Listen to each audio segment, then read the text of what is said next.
Hello everyone and welcome to another video from jdm24scale.com, and today I wanted to take a look at this portable spray boot which I bought a couple of months ago.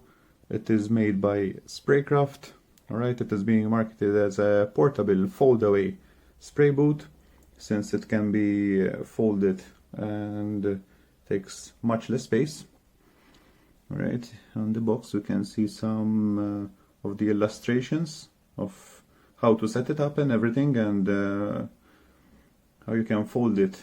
Once again, over here we have a quick look at the parts we have included together with the spray boot, and also some specifications from the manufacturer regarding this spray boot, which is the SP3512 model.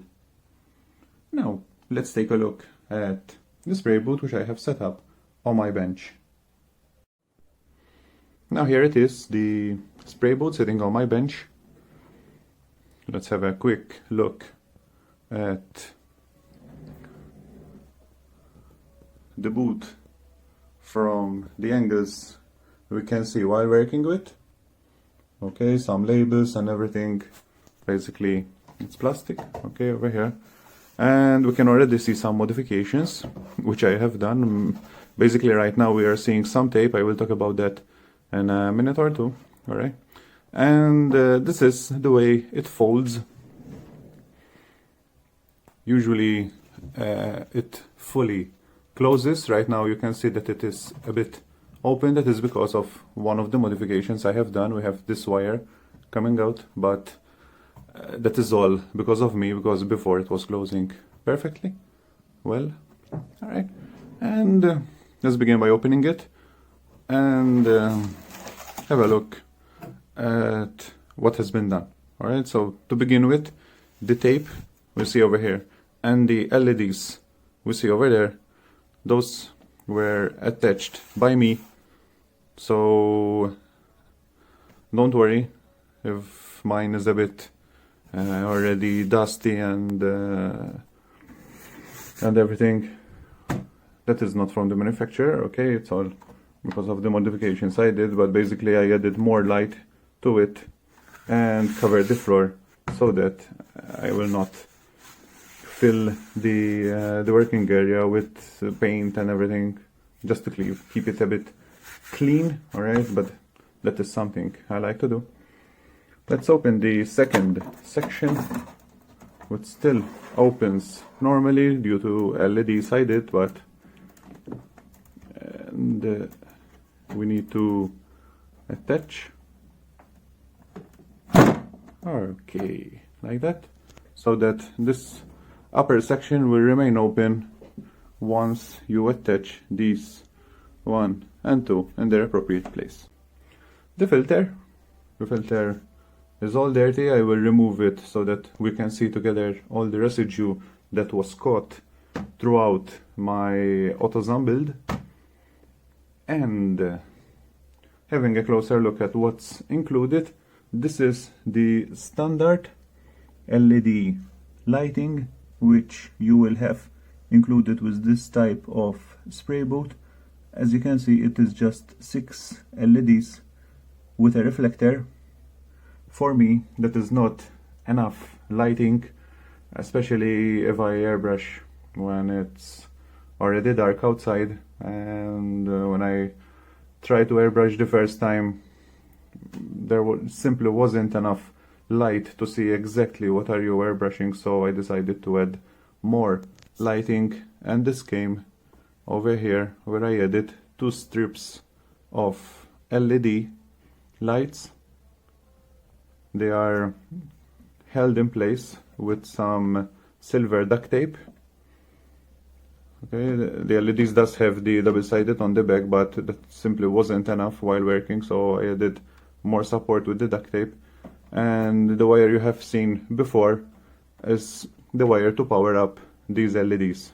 These are being powered up by a 12 volts power supply, obviously purchased separately with the LEDs. But that is something that I felt that I need. I like to airbrush having the maximum possible of light, and I chose to install the LEDs further back, as you can see, because this, for me, this is the spraying area right here, over here, not further in or further out. Alright, so the LEDs are exactly opposite my work area to highlight the maximum possible the area where I work, which is over here. Let's have a look at it opened. Okay, so light right now, that is the view when you open it, right there. Another thing, just to be a little cautious, when I opened the box the first time and was taking it out of the box, I decided to use the handle. Okay, as you can see over here, that is broken. Over here, that is broken also. And when I was taking it out of the box with this handle, as soon as I lifted it a little bit up, the first thing that happened, the spray boot dropped back inside the box because the handle broke. And that means that this handle it is not strong enough to carry out the weight of the spray boot. Luckily, it was still inside the original packing, so it didn't fall on the floor or anything. It just fell back into the styrofoam. However, watch out if you buy this spray boot, so that you will not carry it with the handle, because you will risk breaking the actual handle like it happened to me, and if it falls on the floor, the results will be much more different than mine. Okay, so that's just some advice. We have more labels with the specifications, another label with the features. From here, the wire actually pulls out. This is the UK version, so you get the trip-in plug. And on the back, we have, I will try to go at that section right now, and there they are. This is to retract the wire back inside the boot, and this switch, okay, gives you the option to switch it off, switch the fan on with light, or else switch the fan by itself without any light. This is also the duct that is included with the spray boot. As you can see, I have guided it outside, and it vents directly outside from the ventilator over there. Back to the boot. Now I will remove the filters and see the damage that we have caused by airbrushing one whole car. Let's take them out, which is very simple. Alright, the best procedure I have found is to bend a little bit from the upper section, just until you take these 3 notches out, and right there we have the fan, which is quite powerful.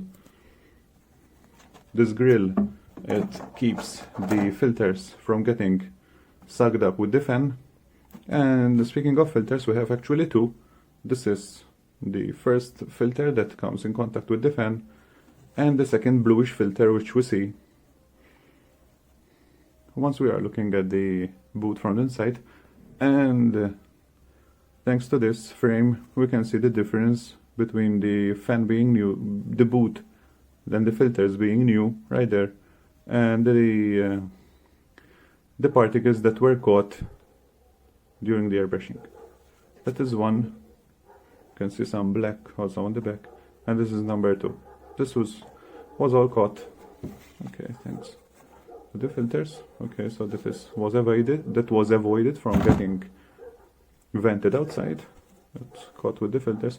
I have from time to time cleaned these filters, but they were cleaned just with a brush to remove. Now I will take them to the garage and blow them with compressed air to see if I can get them a little bit cleaner, and see if I can use them once again for my next build.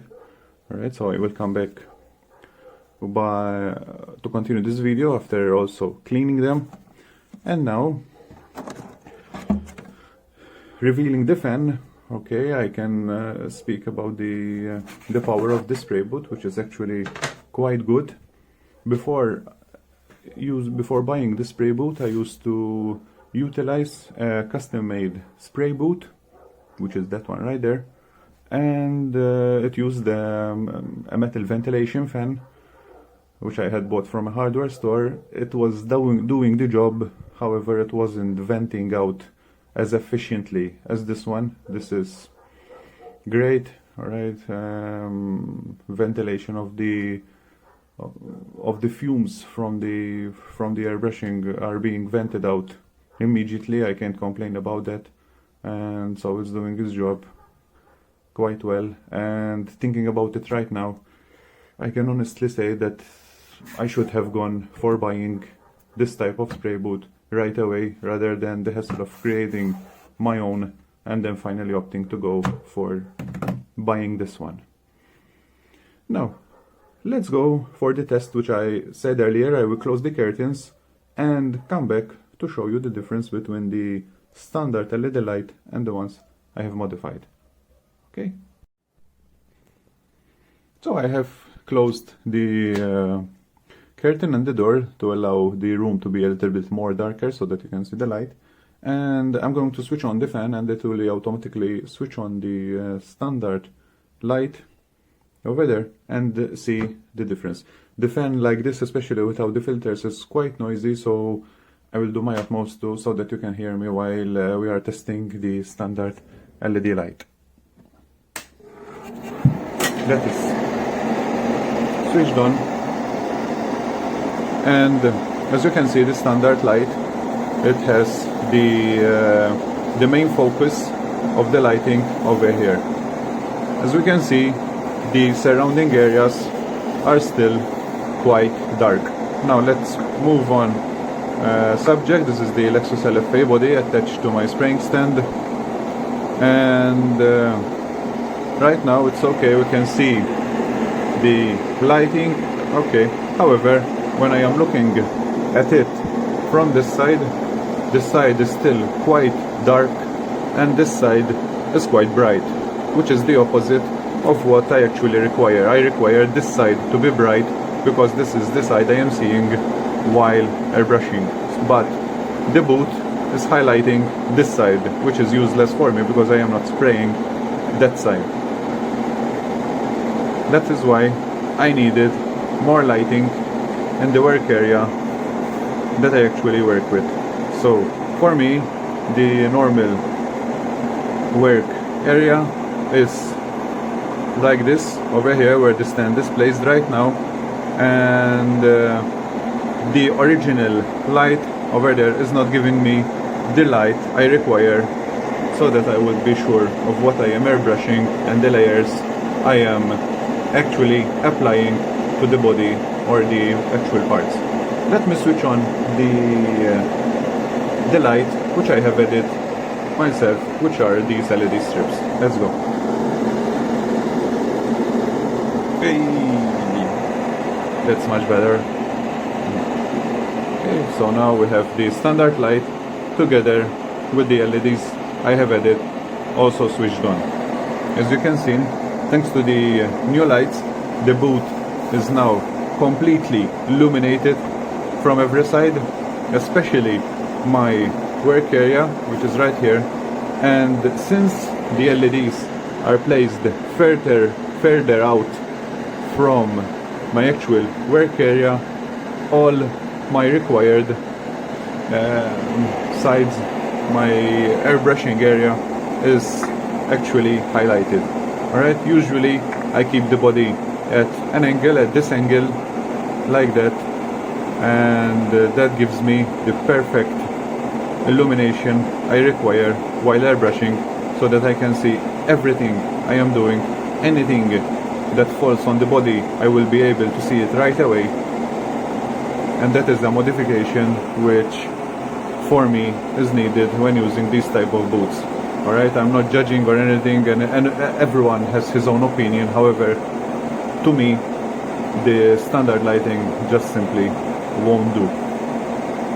Now let's switch it back off so that we can speak better. So the fan is off, the original standard lighting is also off, and they switch off together. However, my LEDs are still switched on. They work with the 12 volts power supply separate from the boot, so I can keep the lights on without the boot being on. And as you can see, the body is highly illuminated. The work area is also anything highly illuminated, and you can see anything that goes on the body while airbrushing. Now let's remove the body and see more items that are included with this boot. Okay, so the body is off. Another thing we have included with this boot is this attachment, which you can attach the pipe to over here. And this fitting is to actually close the window on this fitting, and this will vent out from the open gap on the window. From what I've seen before, since I'm venting out of the ventilation of the room, this was not needed, so this for me was extra. Also, we have the instruction manual, just some basic details of the boot and everything, some more information, and last but not least, you also have the working turntable, which is right there. It is still brand new because I have not used it since my body and everything attaches to the Tamiya stand. This was not needed, so it was just kept away. However, you might find this useful. It attaches with these three suckers to the floor, just like that, and you can have the perfect moving to the body while airbrushing. So here I am back from the garage, where I have cleaned both filters as much as I could with compressed air and also a brush to remove as much of the stuck paint as possible.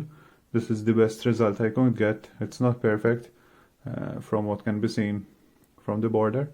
However, from some tests I did, air is still passing freely from the filter, so I will keep using these for my next build. However, I will do an online search to buy replacements for when the time comes. From what I have seen, some replacements can be bought online and they are not that expensive. This is the second filter, which has also been cleaned. Before, it had lots of patches of black over here from the stuck paint, and on the back side, this is the part that is closest to the fan, and that is why it has so many residue, and in the same form as the fan. However, same as the other one, air is still passing freely through, so I will keep using these for my next build. So that is basically it. I will mount these filters to the appropriate place to get the spray boot ready for my next build. Having just finished my previous build, I will remove all the masking tape and make new one just in time for the new build to start working on. I really hope you find this video useful if you are interested in buying such a spray boot, and please don't forget to subscribe, and also you can press the bell button to be notified whenever I upload a new video. Thanks for watching. Don't forget you can see all my builds on jdm24scale.com. You have all the links in this video's description, and I will see you in the next video.